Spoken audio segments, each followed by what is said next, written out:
देखिए, आज मंत्रिपरिषद ने बिहार पत्रकार सम्मान पेंशन योजना नियमावली 2019 की कंडिका 4(1) एवं 5 में संशोधन किया है।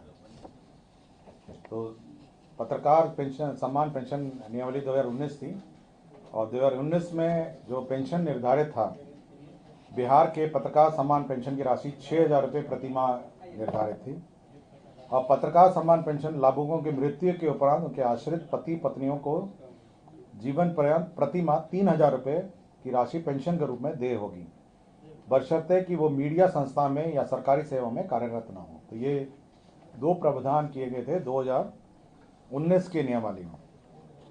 अब इसको संशोधन कर दिया गया है और संशोधन करते हुए जो 6,000 है उसको बढ़ा के 15,000 कर दिया गया, 15,000, और जो 3,000 है उसको बढ़ा के 10,000 रुपये कर दिया। तो ये बहुत महत्वपूर्ण ये परिवर्तन है। तो 6,000 को बढ़ा के 15,000 और 3,000 को बढ़ा के 10,000 कर दिया गया। तो ये जो पत्रकार पेंशन नियमावली है उसमें ये दो महत्वपूर्ण संशोधन आज किए गए। इसमें किसी को कुछ पूछना हो तो पूछ लीजिएगा। पहले कुछ पूछना है? वही मैं पढ़ देता हूँ। इसमें लिखा है कि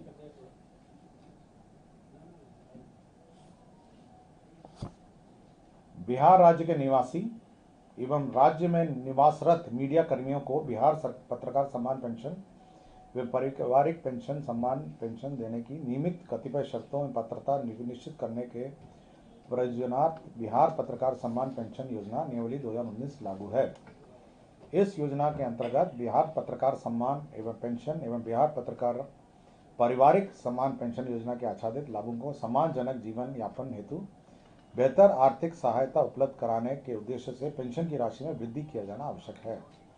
और उसी कालों में केवल 2 कंडिकाएं चेंज हुई हैं, बाकी सब यथावत है। तो आप ये नियमावली एक बार देख लीजिएगा, बिहार पत्रकार सम्मान पेंशन योजना नियमावली 2019। मैडम आया ना आपके पास ना? हाँ,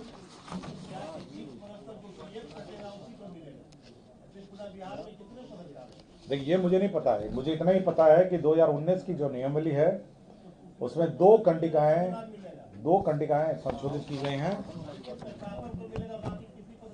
ये नहीं पता मुझे। 6,000 को बढ़ा के 15,000 कर दिया है और 3,000 को बढ़ा के 10,000 कर दिया है। ठीक है, और लेकिन बाकी नियमावली की यथावत शर्तें यथावत है। ठीक है, और कुछ पूछना है? नियमावली मैडम होगा ना वेबसाइट में 2019 का? 19 का वेबसाइट पे होगा नियमावली। उसमें 2 कंडिकाओं का संशोधन किया है। यह है कंडिका 4 है और कंडिका 5 है, इसी दोनों में संशोधन है। ठीक है, और कुछ पूछना है इसमें?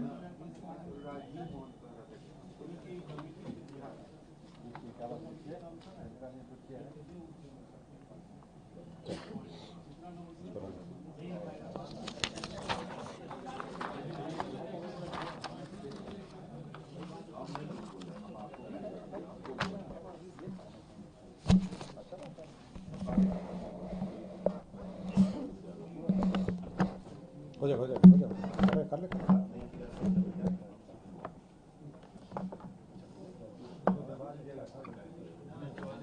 किसको और कुछ किसी का और कुछ किसी का? माइक सब ठीक है ना? नमस्कार। आज मंत्रिपरिषद में 41 मामलों में निर्णय, 41। पहला एजेंडा था जो राज्य सरकार ने बिहार राज्य सफाई कर्मचारी आयोग गठन का निर्णय लिया है। आपको जानकारी होगा कि हमारे जो सफाई कर्मी हैं उनकी विकास और उनकी हितों की रक्षा करने के लिए एक सफाई कर्मचारी आयोग का गठन किया गया है। इसके अंतर्गत एक अध्यक्ष होंगे, उपाध्यक्ष होंगे, जिसमें 5 सदस्य होंगे, जिसमें एक महिला या ट्रांसजेंडर और 4 पदेन सदस्य होंगे। तो ये सब बिहार राज्य सफाई कर्मचारी आयोग का गठन राज्य सरकार ने करने का निर्णय लिया है। दूसरा सूचना एवं जनसंपर्क विभाग का प्रस्ताव था, जिसके अंतर्गत बिहार पत्रकार सम्मान पेंशन नियमावली 2019 की 2 कंडिकाओं में संशोधन किया गया है। कंडिका 4.1 एवं कंडिका 5 में। 4.1 में और 5 में ये जो दर है, जो पेंशन के दरें हैं, उसमें संशोधन किया है। इसमें जो पेंशन की राशि है उसको अब 6,000 से बढ़ा के 15,000 कर दिया गया है। और बिहार पत्रकार पारिवारिक सम्मान पेंशन योजना, पत्रकार सम्मान पेंशन योजना के लाभुक मृत्यु के उपरांत उनके आश्रित पति पत्नियों को जीवनोपरांत प्रतिमाह 3,000 रुपये पहले प्रस्ताव था, उसको बढ़ा के 10,000 रुपये कर दिया है। तो जो 6,000 है उसको 15,000 कर दिया है और जो 3,000 है उसको बढ़ा के 10,000 कर दिया गया है। अन्य जो 2019 की जो शर्तें हैं और नियमावली जो कंडिका हैं वो यथावत है। पशु एवं मत्स्य संसाधन विभाग के द्वारा ये सेवा शर्त एवं नियुक्ति एवं सेवा शर्त संशोधन नियमावली 2025 स्वीकृत किया गया। बिहार राज्य के निर्वाचन आयुक्त हैं, उसके नियम 5 में संशोधन करते हुए अब ये रीअपॉइंटमेंट हो सकेगा 65 साल के बाद भी 3 वर्षों के लिए, यह प्रावधान किया गया है। पशु एवं मत्स्य संसाधन विभाग के द्वारा विभिन्न डेयरी से संबंधित परियोजना की स्वीकृति प्राप्त की गई है। इसके अंतर्गत राज्य योजना के अंतर्गत सिडबी क्लस्टर विकास निधि के अंतर्गत दरभंगा में 2 लाख क्लस्टर का 2 लाख लीटर प्रतिदिन क्षमता के डेयरी संयंत्र की स्थापना का निर्णय लिया गया। इसके अंतर्गत 71 करोड़ 32 लाख रुपए व्यय होंगे। पशु एवं मत्स्य संसाधन विभाग के अंतर्गत राज्य योजना के तहत यह भी सिडबी का था। डेयरी ऑन सोन रोहतास में 30 मीट्रिक टन प्रतिदिन क्षमता का दुग्ध चूर्ण मिल्क पाउडर निर्माण का निर्णय लिया गया। इसमें 69 करोड़ 66 लाख रुपए व्यय होंगे। राज्य योजना के अंतर्गत सिडबी के अंतर्गत ही वजीरगंज गया में 2 लाख लीटर प्रतिदिन क्षमता का डेयरी संयंत्र स्थापना का निर्णय लिया गया। इसके अंतर्गत 50 करोड़ 27 लाख रुपए व्यय होंगे। राज्य योजना के अंतर्गत ही सिडबी क्लस्टर विकास निधि के अंतर्गत सीतामढ़ी में 30 मीट्रिक टन प्रतिदिन क्षमता का दुग्ध चूर्ण संयंत्र मिल्क पाउडर निर्माण का निर्णय लिया गया। इसके अंतर्गत 70 करोड़ 33 लाख रुपए व्यय होंगे।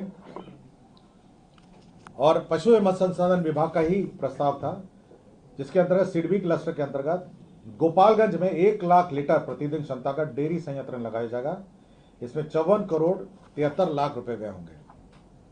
तो ये सभी विभिन्न जिलों में डेयरी का स्थापना और मिल्क पाउडर निर्माण का स्थापना का निर्णय लिया गया। शिक्षा विभाग के 2 प्रस्ताव थे, जो प्राथमिक और माध्यमिक और उच्च माध्यमिक के जो भवन हैं, स्कूल के भवन हैं, उनको मरम्मती का प्रस्ताव था। प्राथमिक शिक्षा निदेशालय द्वारा जो प्राथमिक विद्यालय हैं उसमें 270 करोड़ रुपए मरम्मती में व्यय होंगे और माध्यमिक में 276 करोड़ 33 लाख रुपए जो बिल्डिंग है उनकी मरम्मती होगी। विभिन्न प्रकार की मरम्मती दोनों प्रकार के भवनों में होगा। मंत्रिपरिषद ने पटना शहर के अंतर्गत नेहरू पथ पर डॉक्टर राम मनोहर लोहिया पथ चक्र का निर्माण कार्य हेतु ये रिवाइज्ड एस्टिमेट सैंक्शन किया है, जिसके अंतर्गत 675 करोड़ 50 लाख 70 हजार रुपए में होंगे। केंद्र सड़क निधि के अंतर्गत सारण जिला अंतर्गत छपरा शहर के गांधी चौक से नगरपालिका चौक के लिए फ्लाईओवर का निर्माण जो किया जा रहा है, उसका भी पुनरीक्षित प्रशासनिक स्वीकृति राज्य सरकार ने दी है। अब ये 696 करोड़ 26 लाख 71 हजार रुपए होगा। पटना में एम्स NH 98 से दीघा रेल सड़क पुल से के पटना छोर तक 2 लेन सड़क एवं 4 लेन एलिवेटेड लेन के साथ साथ NHAI के लेफ्ट ओवर कार्य से दीघा रेल सड़क पुल के पटना छोर तक पहुंच पथ एवं दीघा रेल सड़क पुल के अशोक राजपथ के अतिरिक्त कनेक्ट कार्य किया जाएगा। इसके अंतर्गत 1368 करोड़ 46 लाख रुपए व्यय होंगे। लोक स्वास्थ्य अभियंत्रण विभाग एक प्रस्ताव था, जिसमें माननीय मुख्यमंत्री द्वारा प्रगति यात्रा में की गई घोषणाओं से संबंधित कैमूर जिला अंतर्गत भूजल की अनुपलब्धता से प्रभावित अधौरा प्रखंड के 7 पंचायतों के 41 वार्ड में पेयजल आपूर्ति करने हेतु सोन नदी के तट पर नलकूप के माध्यम से भूजल का उपयोग करने कर 7.85 MLD क्षमता का बहुग्रामीण जल आपूर्ति योजना निर्माण का निर्णय लिया गया। इसके अंतर्गत 2,93,94,94 रुपए व्यय होंगे। सक्षम आंगनवाड़ी एवं पोषण योजना 2 के अंतर्गत आंगनवाड़ी केंद्र पर इक्विपमेंट एवं फर्नीचर मदों में अनेक अंतर्गत बर्तन सेट ई खरीद के माध्यम से किया जाएगा। इसके अंदर 115,90,00,000 रुपए व्यय होंगे। सहकारिता विभाग द्वारा वित्तीय वर्ष 2025-26 में 2,49,100 मीट्रिक टन भंडार क्षमता सृजन करने के लिए 200 मीट्रिक टन, 500 मीट्रिक टन और 1000 मीट्रिक टन प्रति इकाई क्षमता के गोदाम निर्माण के लिए समितियों को 50% अनुदान तथा 50% चक्रीय पूंजी देने का निर्णय लिया गया। इसके अंतर्गत 1,80,19,70,000 रुपए 688 रुपए व्यय होंगे। सुपौल जिला अंतर्गत भूजल स्तर में गिरावट एवं लौ प्रभावित छातापुर प्रखंड अंतर्गत 23 पंचायतों के 63 गांवों के 318 वार्डों में जल आपूर्ति योजना की विद्यमान व्यवस्था का सुदृढ़ीकरण हेतु सुरसर नदी के सतही जल का उपयोग किया जाएगा। इसके अंदर 27 MLD एवं 4 MLD क्षमता के बहु ग्रामीण जल आपूर्ति योजना का निर्माण किया जाएगा। 5 वर्षों के रखरखाव के साथ ये 3,20,10,01,000 रुपए इसमें व्यय होंगे।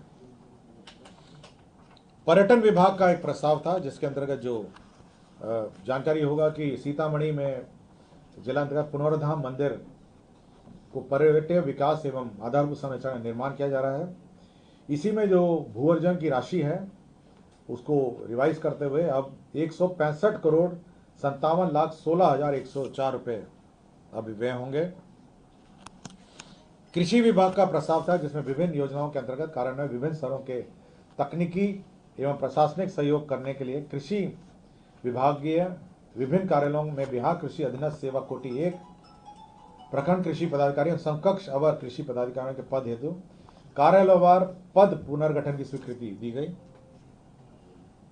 बिहार अग्निशमन सेवा नियमावली 2021 में यथा संशोधन में बिहार राज्य अंतर्गत मेट्रो रेल निर्माण परियोजना के तहत elevated underground metro rail station platform depot निर्माण आदि का प्रावधान जोड़ने तथा मेट्रो रेल परियोजना से संबंधित प्राधिकार हेतु निर्धारित चेकलिस्ट को समावेशित करते हुए बिहार अग्निशमन सेवा संशोधन नियमावली 2025 को अधिसूचित किया गया। मेट्रो रेल को भी अभी अग्निशमन सेवा के दायरे में लाया गया और उसके क्लियरेंसेस भी अग्निशमन जो नियमावली सेवा नियमावली है उसके दायरे में लाया गया। एक नए उद्योग का क्लियरेंस दिया गया है। इसके अंतर्गत messrs Mizuki power products limited है, ये lead acid battery and plates बनाएगी और मरंगा पूर्णिया में ये बनाएगी। इसमें कुल जो लागत आएगी वह निवेश है 36,01,00,000 रुपए मात्र इसमें व्यय किए जाएंगे। गन्ना उद्योग विभाग बिहार ईक सेवा भर्ती एवं सेवा शर्त संशोधन नियमावली 2025 स्वीकृत किया गया। ग्रामीण कार्य विभाग प्रयोगशाला संवर्ग भर्ती एवं सेवा शर्त नियमावली 2025 स्वीकृत किया गया। मोटर वाहन दुर्घटना दावा न्यायाधिकरण नियमावली 1961 के 3 नियमों में संशोधन किया गया है। नियम 20, 22, 25(1), 25(2), 25(3), 25(4) एवं 26(1) इसमें नियम चेंज किए गए हैं। इसमें नए एक्ट के बाद जो पुराने जो नियम थे उसमें संशोधन की आवश्यकता पड़ी जो किया गया।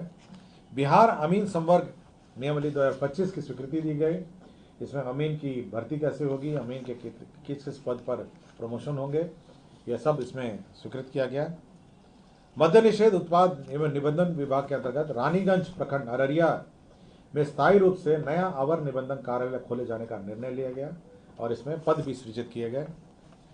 बिहार विधानमंडल के मान्य सदस्यों, न्यायिक सेवा के पदाधिकारी, राज्य के सरकारी पदाधिकारी, कर्मियों और आश्रितों को जो आयुष मेडिसिन के अंतर्गत पद्धति में जो चिकित्सा व्यय होगा उसकी प्रतिपूर्ति की प्रक्रिया निर्धारित की गई। गोपालगंज जिला अंतर्गत अंचल मांझा में केंद्र विद्यालय को 1 रुपये टोकन मनी में केंद्र विद्यालय निर्माण के लिए जमीन दिया गया। दरभंगा जिला अंतर्गत अंचल हनुमान नगर में 1 रुपये टोकन पर केंद्र विद्यालय निर्माण के लिए जमीन दिया गया। मुंगेर जिला अंतर्गत ऐतिहासिक और पौराणिक सीताकुंड मेला को बिहार राज्य मेला प्राधिकार के प्रबंधन के अंतर्गत सम्मिलित किया गया। अब यह सरकारी मेला होगा। डॉक्टर भीमराव अंबेडकर 10+2 अनुसूचित जाति एवं अनुसूचित जनजाति आवासीय विद्यालय में जो पुराने पूर्व में विहित वेतनमान में पद स्वीकृत थे उन सभी को उनके जो भी पद खाली होते रहेंगे। तो जो नए नियमावली उन्होंने स्वीकृत किया है अम्बेडकर आवासीय विद्यालय अध्यापक नियमावली 2023 के तहत उनके पदों को संपरिवर्तित करने का निर्णय लिया गया। राज्य में आपको याद होगा कि बिहार युवा आयोग का गठन पिछली बार के मंत्रिपरिषद में किया गया था। अब उसके 6 पद स्वीकृत किए गए हैं, जिसमें सचिव होंगे, प्रशाखा पदाधिकारी, सहायक प्रशाखा पदाधिकारी और आशुलिपिक। राज्य खेल अकादमी अंतर्राष्ट्रीय क्रिकेट स्टेडियम राजगीर नालंदा अंतर्गत असैनिक एवं विद्युतीकरण कार्य किया जाएगा। इसके अंतर्गत 1121 करोड़ 41,20,500 रुपये का पुनरीक्षित प्राक्कलन स्वीकृत किया गया। मैं अब जो डॉक्टर्स लंबी अवधि के बाद उपस्थित नहीं थे उनको बर्खास्त किया गया।